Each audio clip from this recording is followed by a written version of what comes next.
Hello, boys and girls. Hannah Baker here, live and in stereo. No return engagements, no encore. And this time, absolutely no requests. I hope you're ready because I'm about to tell you the story of my life. More specifically, why it ended. And if you're listening to these tapes, you're one of the reasons why. There are some shows that come and go, and then there are shows that hit our culture like a lightning rod.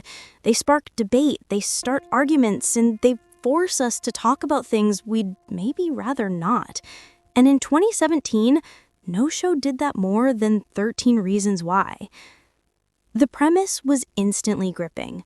A high school student, Hannah Baker, takes her own life, but not before recording a series of cassette tapes and audio suicide note sent to the very people she holds responsible. The show was a phenomenon. It was also one of the most controversial series of the decade. And to be clear, its mission was an important one. It wanted to pull back the curtain on the dark realities of high school, on bullying, sexual assault, and the crushing weight of depression. It wanted to be real, to be raw, and to hold a mirror up to our society. But the longer you look at that mirror, the more you realize the reflection is distorted. Because while the show deals with very real trauma, it presents this gritty reality through a lens that feels, well, unreal. It creates a world that operates by its own dramatic logic, a world that seems built not to reflect reality, but to justify its own tragic ending. This is the story of that story. This is the strange case of Hannah Baker and the unreality of 13 Reasons Why. Chapter 1. The Legend and the Tapes. Let's rewind. The first thing we have to understand about Hannah Baker is that when we meet her, she isn't really a person. She's a ghost, a voice from the past. Her story is over before our story even begins. And what we're left with is her legend, perfectly preserved on magnetic tape. The show's structure is built entirely around this concept. We follow Clay Jensen, one of the people on the tapes, as he listens to Hannah's story one side at a time. It's a brilliant narrative device for creating suspense. Each tape is a new clue, a new suspect in the post-mortem trial of Hannah Baker. And make no mistake, it is a trial. Through her narration, Hannah is the judge, the jury, and the star witness. She controls everything. The show wants us to see this as a cautionary tale, a deep dive into how seemingly small acts of cruelty, rumors, betrayals, moments of cowardice can pile up and become an unbearable weight. It's about the butterfly effect of high school, where one person's small action can create a hurricane in someone else's life. And that's a powerful and true idea. But here's where the first crack in the mirror appears. Is the story Hannah tells truly a reflection of her despair, or is it something else entirely? To figure that out, we have to look closer at the tapes themselves and ask a very simple question. Is this really how a person at the end of their rope acts? Chapter 2. The Polished Revenge Plot. The short answer is no, not really. The tapes, the very foundation of the show, function less like a cry for help and more like an elaborate, perfectly executed revenge plot. It's a revenge power fantasy, orchestrated by a character who is defined by her powerlessness. Let's just think about the sheer logistics of it all. Hannah, a girl supposedly so consumed by depression that she can no longer function, somehow finds the focus and clarity to 1. Meticulously outline 13 specific events and people. 2. Write detailed scripts for each of them. 3. Record 7 double-sided cassette tapes with no mistakes. 4. Number them with nail polish. And 5. Create a complex chain letter-style distribution system to ensure they are all heard in the correct order after her death. This isn't a moment of desperation. This is a project. It's a production. And then there's her narration. Hannah's voice on the tapes isn't always the voice of someone drowning. It's often witty, sarcastic, and tragically poetic. She's a performer, and this is her final devastating performance. She's not just recounting events, she's curating them, framing them to build her case. In her story, there are no loose ends, no messy contradictions. There are just the reasons, presented exactly as she wants them to be remembered. The show portrays her as someone who has lost all hope and all control, yet her final act is one of total narrative control. And that fundamental contradiction is what shifts the story's center of gravity. Instead of being a raw, painful exploration of mental illness, it becomes a suspense thriller. The focus moves from why is Hannah in so much pain to who's on the next tape and what did they do? The tragedy of her suicide is subtly reframed as the climax of her revenge, and in doing that, the show leaves the world of reality behind and enters the world of fiction. Chapter 3: A World of Caricatures. If Hannah's story is a perfectly staged performance, then every performance needs a stage and a cast of supporting characters.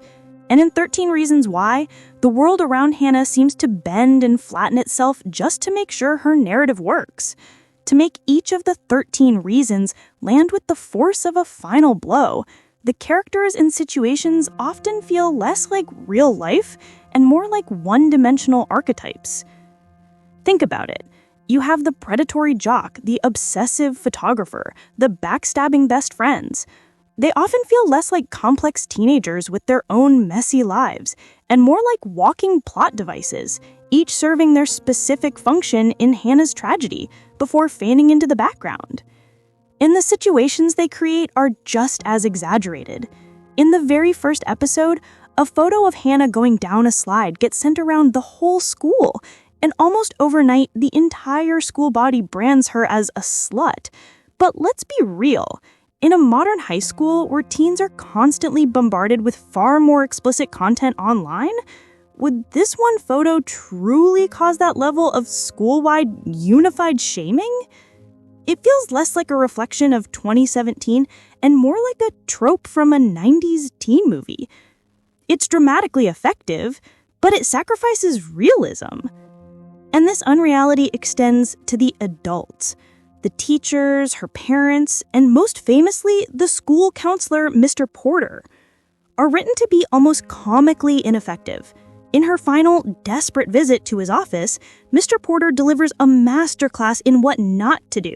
He questions her, he implies she might be at fault, and ultimately he lets her walk out the door.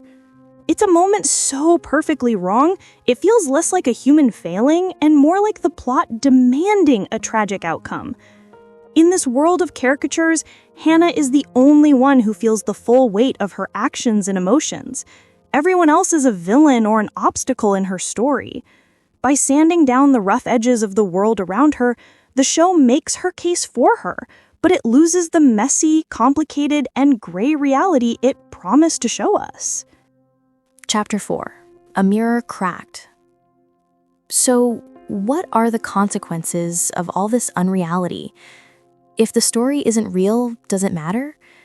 When you're dealing with a subject as sensitive as teen suicide, the answer is a resounding yes. 13 Reasons Why set out to hold a mirror up to a serious problem, but the reflection it shows is cracked. This is where the show's biggest controversies came from. Mental health experts widely criticize the series for its graphic depiction of suicide and, more importantly, for framing it as a direct result of other people's actions. The tapes turn her death into a tool, a way to finally make people listen, to expose their sins, and to have the last word. It inadvertently presents suicide as an effective, almost powerful act of revenge. And this is the ultimate danger of its revenge fantasy structure. Hannah's story isn't about the internal, isolating chaos of depression. It's an external mission to assign blame. Throughout the series, she is offered help, however flawed. Clay tries to get close, but she pushes him away. Her parents try to connect, but she shuts them out. When Mr. Porter asks her directly what she wants to do, she refuses to give him the information he needs to help her. Again, this refusal can be a real symptom of depression, but in the context of the show's hyper-dramatized world, it feels like another plot contrivance.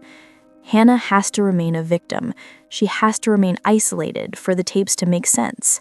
She's trapped not just by her pain, but by the demands of her own revenge story.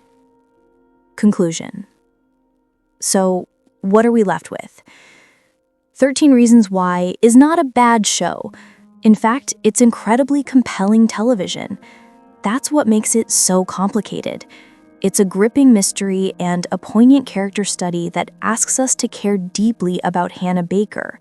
But in its quest to be a binge-worthy drama, it sacrificed the very realism it needed to handle its subject matter with care. The show wanted to be two things at once, a serious message about mental health and a slick, suspenseful teen thriller. But in the end, the thriller swallowed the message whole. The strange case of Hannah Baker is that her story feels both profoundly tragic and profoundly artificial. We are left with a powerful narrative about a girl who wanted everyone to finally hear her truth. But the truth is, the story she told was just that, a story. And when we're talking about issues of life and death, the difference between a story and the truth is everything. So that's the story of Hannah Baker as I see it. It's a show that gets people talking, and I'd love to hear your thoughts in a respectful discussion below. What was your main takeaway from the series? Did you see Hannah's story as a raw tragedy, a revenge fantasy, or something else entirely? Let me know in the comments. If you enjoyed this analysis and want to see more video essays like this one, please consider liking this video and subscribing to the channel.